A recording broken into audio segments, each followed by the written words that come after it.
सो hey guys, नमस्कार सभी को। दीपावली की आप सभी को ढेर सारी शुभकामनाएं। दीपावली का त्यौहार है and Diwali that a great festival. अब इस फेस्टिवल को और ख़ास अपन बना सकते हैं कि सर हमारी तैयारी में भी चार चांद लग जाए। और सर वो कैसे कर सकते हैं, उसी के लिए जो है डिस्कशन आज अपन करने वाले हैं। छोटा सा शॉर्ट डिस्कशन हमारा होने वाला है। ठीक है। सभी के मन में डाउट चल रहा होगा कि सर जनरल पेपर पे फोकस करना चाहिए या हमें हमारा जो मेन सब्जेक्ट है जो हमें पढ़ाना है उस पर हम फोकस करें हमारे EMRS के एग्ज़ाम के लिए। तो गाइज, सिंपल सी बात मैं बताना चाहूँगा कि सर जनरल पेपर की मैं बात करूँ तो जनरल पेपर में हमारे पास सर बहुत सारी चीज़ें आ जाती हैं। ठीक है। जनरल पेपर में कि सर मैंने हर एक वीडियो में आपको बोला है कि सर जनरल जो पेपर है उसमें सर सबसे पहले आपका GA जनरल अवेयरनेस जो बहुत वास्ट है, ठीक है, कवर करना थोड़ा सा वो हो जाता है। साथ में सर हमारे इसमें करंट अफेयर्स आते हैं। कौन से करंट अफेयर्स? हमारे एजुकेशन से रिलेटेड होंगे। तो उसकी जो सीरीज है GA और करंट अफेयर्स की वो मैंने चला रखी है ऑलरेडी, प्लेलिस्ट में जाके देखेंगे आपको मिल जाएगा। सर दूसरा हमारे पास है ICT, बेसिक अपन को करना है। सर तीसरा हमारे पास है टीचिंग एप्टीट्यूड, बिल्कुल अच्छे से आपको करके जाना है टीचिंग एप्टीट्यूड। सर फिर एक हमारे पास होता है हमारा रीजनिंग। हमारा जो भी TGT PGT एग्जाम है उसमें सर हमारा रीजनिंग बिल्कुल पूछा जाएगा आपका। ठीक है। एंड सर उसके बाद हमारा होता है साथ में NEP, हमारा थोड़ा सा न्यूमेरिकल पोर्शन भी आ जाता है जैसे इसमें मैथ्स वाला। सर एक हमारा होता है NEP 2020 के बारे में। और सर एक हमारा एक्सपीरियंशियल बेस्ड लर्निंग है, तो साथ में जो पेडागोजी हमारी जो होती है उसके बारे में। तो ये हमारा जनरल पेपर की बात हो गई। तो सर इसकी तो पूरा का पूरा जो कंटेंट है ना आपको मिल जाएगा आपके अपने टीचर्स स्पॉटलाइट बाय JRF अड्डा पे। दूसरी बात करूं कि सर हमारा जो मेन पेपर है, जो हमारा सब्जेक्ट पेपर है, उसका क्या करें, है ना, उसका क्या करें।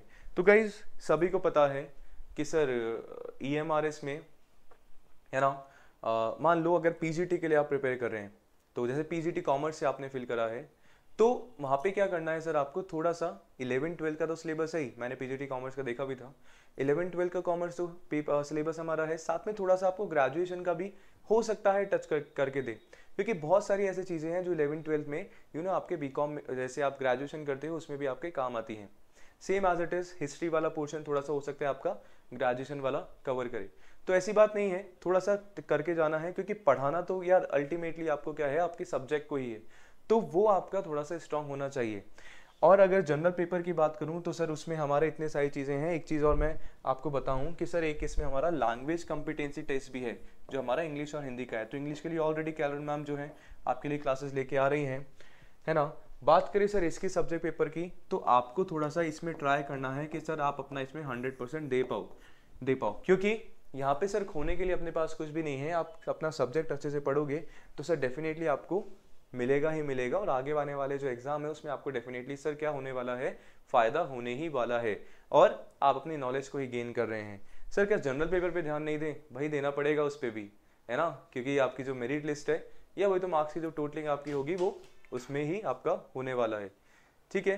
तो आपका एक तो जनरल पेपर हो गया, आपका एक सब्जेक्ट कंसर्न पेपर हो गया, दोनों पे आपको फोकस रखना है। सब्जेक्ट कंसर्न में तो सर आपका लैंग्वेज कॉम्पिटेंसी टेस्ट है, जिसके बिना तो सर अगर आपने वो नहीं किया ना क्वालिफाई, तो सर बाकी का हमारा मार्क्स ही नहीं जुड़ता है।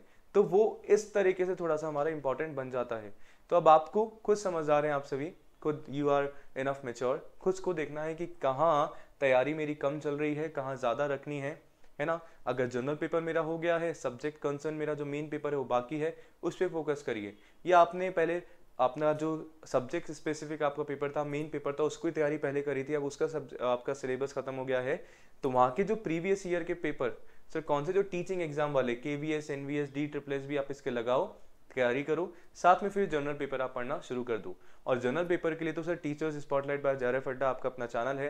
क्या जाना है सर? जाना है, सब्सक्राइब करना है, पूरा का पूरा कंटेंट जो है आपको मिल जाएगा। ठीक है जी। तो ये जो छोटी सी चीज़ थी मैं आपको बताना चाह रहा था, क्योंकि मैंने कमेंट भी पढ़े थे, सबका ये डाउट हो रहा था कि सर कहाँ करे, कैसे तैयारी करे, कुछ समझ आ नहीं रहा। तो सर थोड़ा सा देखो कहाँ कमी लग रही है, किसका सिलेबस कंप्लीट कर लिया है, किसका बाकी है, और क्या हम और अच्छा हमारी तैयारी में कर सकते हैं। ठीक है जी। तो 2-3 चीज़ें थी जो आपको बताना चाह रहा था, आई होप आपको पसंद आया होगा। तो once again wish you very happy Diwali. बने रहिए टीचर्स स्पॉटलाइट बाय JRF अड्डा के साथ। धन्यवाद।